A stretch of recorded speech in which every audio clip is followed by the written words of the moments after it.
नमस्कार दोस्तों, मैं प्रिंस सैनी आपका स्वागत करता हूं हमारे चैनल लर्न एंड ग्रो में। आज हम बात करेंगे एंगुलर वेलोसिटी और उसका जो रिलेशन है लीनियर वेलोसिटी के साथ, उसके बारे में बात करेंगे कि जो एंगुलर वेलोसिटी होती है और जो उसका रिलेशन है लीनियर वेलोसिटी के साथ वो क्या है, तो इसके बारे में जानेंगे। सबसे पहले इसको जानने से पहले हमें पता होना चाहिए कि प्योर रोटेशन क्या होता है। प्योर रोटेशन किसी भी रिजिड बॉडी का अगर हम लें अबाउट ए फिक्स्ड एक्सिस। अब मान लीजिए अगर हम इसकी डेफिनेशन देखें, rigid body about a fixed axis, every particle of the body moves in a circle, यानी कि उसका हर एक जो पार्टिकल है वो सर्कल में मूव करता है। और जो पार्टिकल है वो कहाँ पे लाई करते हैं, वो plane perpendicular to the axis of rotation और जो सेंटर ऑन द एक्सिस पे लाई करता है। यानी कि यहाँ पे देखिए ये कोई एक रिजिड बॉडी है, यहाँ पर रिजिड बॉडी है। अब मान लीजिए ये इस तरह की एक कोई रिजिड बॉडी है जिसका एक एक्सिस है, हमने मान लीजिए ये एक्सिस मान लिया जिसके अबाउट ये रोटेट कर रही है। अब मान लीजिए एंटी क्लॉकवाइज रोटेशन में इस तरह से ये रोटेट कर रही है। तो प्योर रोटेशन की फॉर्म में क्या है, हम क्या कह रहे हैं कि मान लीजिए कोई भी पार्टिकल है, इस पॉइंट पे मान लीजिए कोई पार्टिकल P है, तो यहाँ पे जो सेंटर है इसका यहाँ पे लाई करेगा। जो हमने दिखाया है कि जो सेंटर होगा वो एक्सिस पे होगा। जो ये एक्सिस है जो रोटेशन का एक्सिस है, और यहाँ पे ये सेंटर लाई कर रहा है। और जो पार्टिकल है वो कहाँ पे लाई कर रहे हैं, plane perpendicular to the axis. अब ये जो प्लेन है यानी कि इसके बिल्कुल परपेंडिकुलर एक्ट कर रहा है, ये एक्सिस है और ये प्लेन जो है परपेंडिकुलर टू द एक्सिस, यहाँ पे पार्टिकल लाई कर रहे हैं। तो rigid body about a fixed axis, ये जो एक्सिस है every particle of the body moves in a circle. अब जैसे हमने एक पार्टिकल माना, इसी तरह से आप कितने भी पार्टिकल इसके अंदर मान सकते हैं।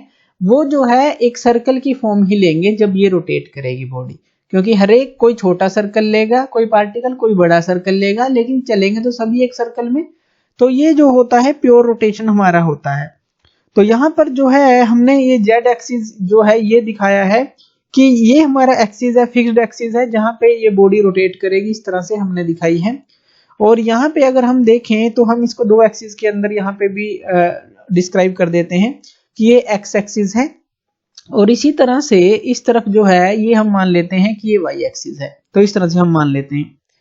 और जो रेडियस है सर्कल का, यहाँ से अगर पी पार्टिकल तक का हम देखें, कोई हमने पी पार्टिकल लिया और जिसका जो सेंटर है इस एक्सिस पर ही है, और तो ये जो p पार्टिकल है इसका हमने रेडियस ले लिया r। तो मान लीजिए इसका रेडियस हमने r ले लिया, जो कि परपेंडिकुलर डिस्टेंस है यहाँ इस सेंटर से इस p तक का, ये r है।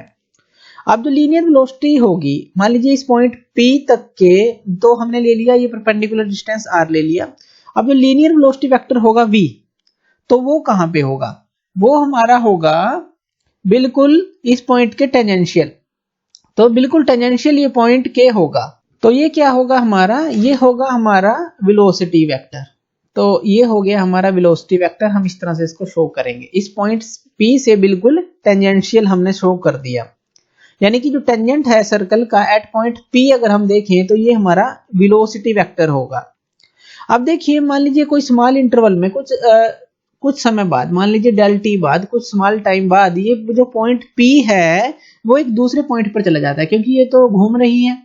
तो जैसे ये P जो है किसी दूसरे पॉइंट पे चला जाता है, मान लीजिए ये पॉइंट जो है एक P डैश हम पॉइंट ले लेते हैं कि इस पे आ जाता है, इस पॉइंट पे आ जाता है कुछ स्मॉल इंटरवल के बाद, तो यानी कि डेल टी के बाद, कुछ स्मॉल समय के बाद। तो आफ्टर ट्रेसिंग अगर हम देखें इसने क्या ट्रेस किया, कौन सा एंगल ट्रेस किया। अब मान लीजिए यहाँ पे आप C या ये सेंटर है, तो C मान लीजिए इसने ये जो इतना एंगल जो है ट्रेस किया, जो कितने के बराबर है, हम मान लेते हैं डेल थीटा के बराबर है, क्योंकि डेल टी में मान लीजिए इसने कोई स्मॉल एंगल ट्रेस किया इस P डैश पॉइंट तक पहुंचने के लिए, इस P ने, क्योंकि ये रोटेट कर रही है इस तरह से। अब ये जो है ये एंगुलर डिस्प्लेसमेंट है। तो ये जो है एंगुलर डिस्प्लेसमेंट है, जैसे कि हमने देखा। अब जो एंगुलर वेलोसिटी है, एंगुलर वेलोसिटी किसी भी पार्टिकल की वो क्या होती है, as the time rate of change of its angular displacement. यानी कि जो एंगुलर डिस्प्लेसमेंट इसका चेंज हुआ है विद रिस्पेक्ट टू टाइम, वो चीज जो है हमारी एंगुलर वेलोसिटी हो जाती है। अगर हम इसका फॉर्मूला देखें तो एंगुलर वेलोसिटी का फॉर्मूला होता है angular displacement by time taken. अब एंगुलर डिस्प्लेसमेंट क्या है हमारा, यहाँ पे ये डेल थीटा है, तो एंगुलर डिस्प्लेसमेंट हो गया हमारा डेल थीटा, और टाइम टेकन कितना लिया इसने, डेल टी टाइम लिया। जैसे कि हमने बात की कि डेल टी समय में हमने लिया कि ये यहाँ P से P डैश पे पहुंच गया, जिसने ये एंगुलर डिस्प्लेसमेंट यानी कि डेल थीटा इसने ट्रेस किया। तो ये चीज हो गया। अब देखिए अगर हम जो है इसके अंदर डेल टी को जो हमने मान लीजिए डेल टी जो है हमने 5 सेकंड लिए, एक एग्जांपल से समझिए, डेल टी मान लीजिए हमने 5 सेकंड लिए। अगर डेल टी को हम कम करते चले जाएं, मान लीजिए हमने 4 सेकंड कर दिया, फिर 3 सेकंड कर दिया, 2 1 या फिर लगभग जो है 0 के बराबर हम इसको ले जाएं, तो ये पोजीशन कहां पे आती रहेगी, पी के पास आती रहेगी। जितना समय आप कम करते रहेंगे ये पी के पास आती रहेगी। तो अगर हम डेल टी को जो है टेंस टू 0 ले लेते हैं, यानी कि एक तरह से अगर इसको हम टेंस टू 0 यानी कि 0 के करीब लेते चलते हैं, यानी कि समय को कम करते चलते हैं, तो हमें जो है एक तरह से इंस्टेंटेनियस जो वेलोसिटी मिलेगी, जो कि इंस्टेंटेनियस एंगुलर वेलोसिटी होगी। अब जो ये रेशो होगा del theta by d t का, इसको आप क्या लिख सकते हैं, अगर इंस्टेंटेनियस वेलोसिटी की बात करें, एंगुलर इंस्टेंटेनियस वेलोसिटी, ध्यान रखिएगा D theta by d T हम इसको लिखेंगे instantaneous angular velocity, short form में लिख देते हैं, तो D theta by d T आप इसको लिखेंगे ऑफ पार्टिकल एट पी पर। तो यहाँ पे ये इस तरह से हो जाएगी। अब जो इंस्टेंटेनियस एंगुलर वेलोसिटी है इसको हम किससे डिनोट करते हैं, इसको हम डिनोट करते हैं जो हमारा ग्रीक लेटर है ओमेगा, तो इससे आप इसको डिनोट करते हैं। तो ये जो है हमारा इंस्टेंटेनियस एंगुलर वेलोसिटी हो जाती है। अब जो एंगुलर वेलोसिटी होती है ये हमारी होती है रेडियन पर सेकंड में, क्योंकि जो एंगल है वो तो रेडियन में हम मापते हैं और जो टाइम है वो सेकंड में, तो रेडियन पर सेकंड में जो है इसको मापा जाता है। तो उसका जो डायमेंशनल फॉर्मूला होता है, अब देखिए जो dt है नीचे, तो m0 l0 t-1, t ऊपर चला जाता है, t-1 हो जाता है।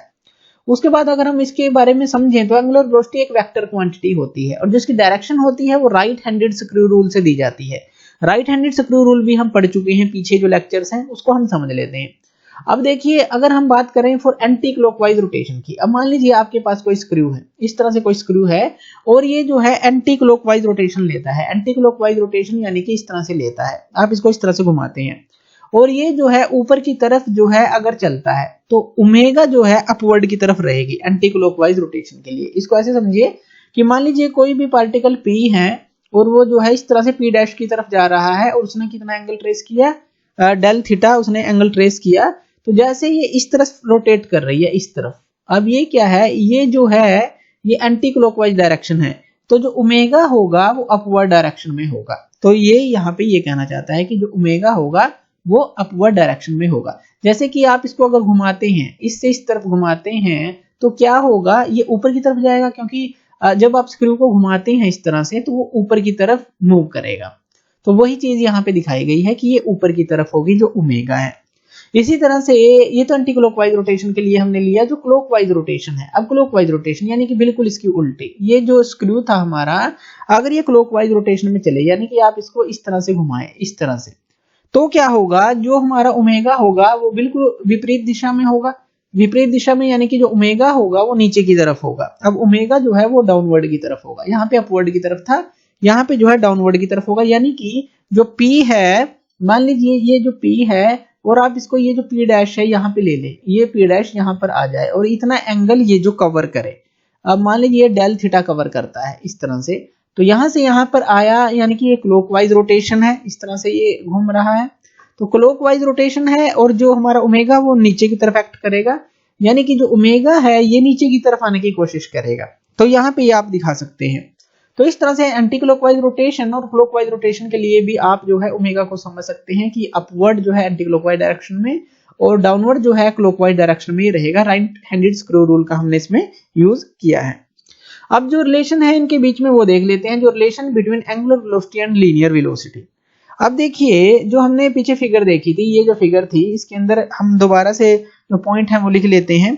इसके अंदर ये P था, ये P' था और यहाँ पे ये जो एंगल था इसने कितना ट्रेवल किया था, डेल थीटा ट्रेवल किया था। अब यहाँ पे ये C था, सेंटर था, और ये क्या था, ओमेगा था अगर एंटी क्लॉकवाइज डायरेक्शन की बात करें तो इस तरह से। अब देखिए यहाँ पे क्या था, जो लेंथ ऑफ आर्क PP' है, यानी कि ये जो आर्क है P से P' से ये पॉइंट P' पे गया, यानी कि एक आर्क बनी इस तरह से, ये आर्क बनी। अब जो लेंथ ऑफ आर्क PP' है तो वो किसके बराबर रहेगी हमारी, इसको लिख ही लेते हैं कि जो लेंथ है ऑफ आर्क PP' जो कि जो आर्क है ये, इसकी जो लेंथ है किसके बराबर आ जाएगी, ये हमारी आ जाएगी जो रेडियस है, यानी कि रेडियस कितनी है CP, जिसको हम R से डिनोट कर रहे हैं यहाँ पे, ये R से, तो ये CP जो रेडियस CP है और इनटू ये जो इसने एंगल जो ट्रेस किया है या कहें कि जो हमने इंस्टेंटेनियस जो एंगल लिया था डी थीटा मान लेते हैं, तो CP डी थीटा के बराबर होगा। अब अगर इसको हम दोनों तरफ जो है dt से डिवाइड कर दें, तो यहाँ पे ये क्या आ जाएगा, यानी कि स्मॉल टाइम इंटरवल से डिवाइड कर दें, dt से यहाँ पे डिवाइड कर दिया और यहाँ पर भी dt से डिवाइड कर दिया। CP को आप क्या पुट कर सकते हैं, r पुट कर सकते हैं, क्योंकि CP किसके बराबर है, r के बराबर है। तो यहाँ पे क्या आ जाएगा, r d theta by dt आ जाएगा।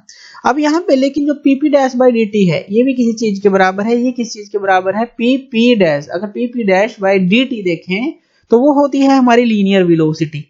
तो PP डैश बाय इसको dt को हम लिखेंगे लीनियर वेलोसिटी यानी कि जो v होती है इसके बराबर आप इसको लिख सकते हैं। जो एंगुलर वेलोसिटी की अगर हम बात करें, वो हमारी जब बॉडी रोटेट करती है, और इसी तरह से जो लीनियर वेलोसिटी है, जैसे कि हम इस पॉइंट की लें, कोई इस तरह से पाथ स्ट्रेट ट्रेवल कर रही हो तो वहां पे लीनियर वेलोसिटी ले लेते हैं। तो ये डिफरेंस भी आपको पता होना चाहिए। तो v जो है PP डैश बाय dt के बराबर आप लिख सकते हैं, और जैसे ही आप इसको लिखेंगे तो d थीटा बाय dt जो है वो हमने अभी निकाला था, वो किसके बराबर होता है, ओमेगा के। तो v जो होगा हमारा, वो हमारा हो जाएगा r ओमेगा के बराबर, ये हम लिख सकते हैं।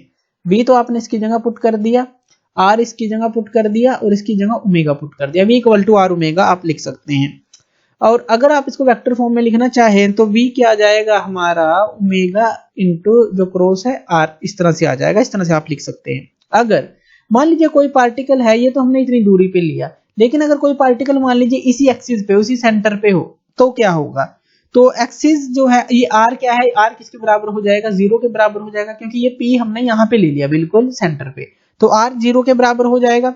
और r अगर हमारा 0 हो जाता है यहाँ पे, तो हमारा v किसके बराबर हो जाता है, v भी हमारा 0 के बराबर हो जाता है।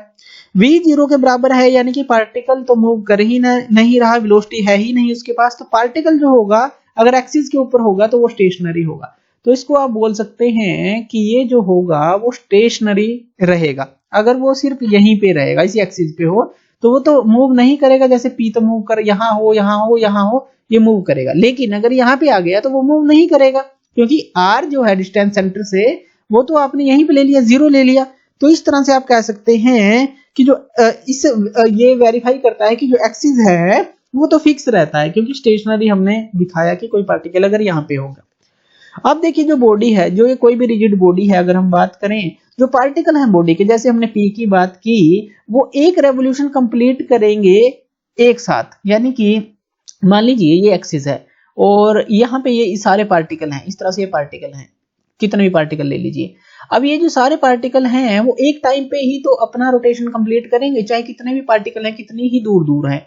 यानी कि ये जो है, जब ये पूरी बॉडी घूमेगी तभी तो ये जो है इस तरफ आएगा, तभी ये आएगा, तभी ये आएगा इस तरफ। यानी कि अगर हम कहें कि वन कंप्लीट जो रेवोल्यूशन होगा अबाउट ए गिवन एक्सिस, जो ये एक्सिस है बीच वाला, इसके अबाउट जो होगा एक साथ होगा, सेम टाइम में होगा।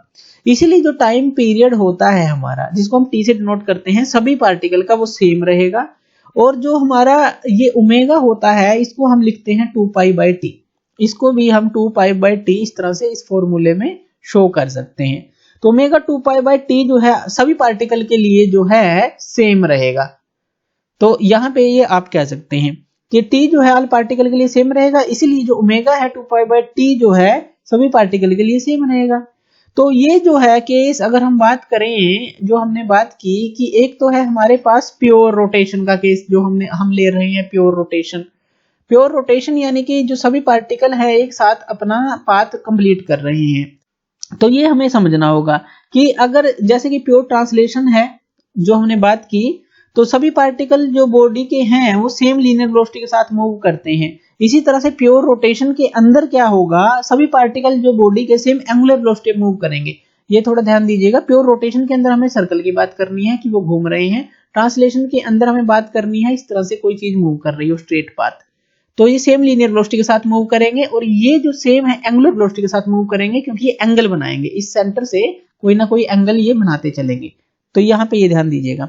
अब इसके अंदर अगर हम देखें, जो v है वो r पे डिपेंड करता है, यानी कि p अगर यहाँ है, यहाँ होता, ये r के ऊपर डिपेंड करेगा। r जितना ज्यादा होगा तो v जो है उसके ऊपर डिपेंड कर रहा है। जो हमारा फिक्स एक्सिस ऑफ रोटेशन से r ये चेंज अगर होगा तो एंगुलर वेलोसिटी जो ओमेगा है सभी पार्टिकल की वो तो सेम रहेगी कि सेम टाइम पे ये एक पाथ कंप्लीट करेंगे, लेकिन जो लीनियर वेलोसिटी होगी v, जो लीनियर वेलोसिटी थी हमारी v, वो जो है वो डिफर हो जाएगी सबकी, तो वो डिफरेंट हो जाएगी।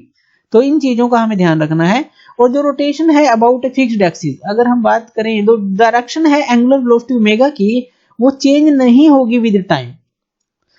तो इस तरह से ये सारी चीजें जो है, सारी बातें जो हमने डिस्कस की हैं, ये आपके ध्यान होनी चाहिए। तो थैंक यू वीडियो देखने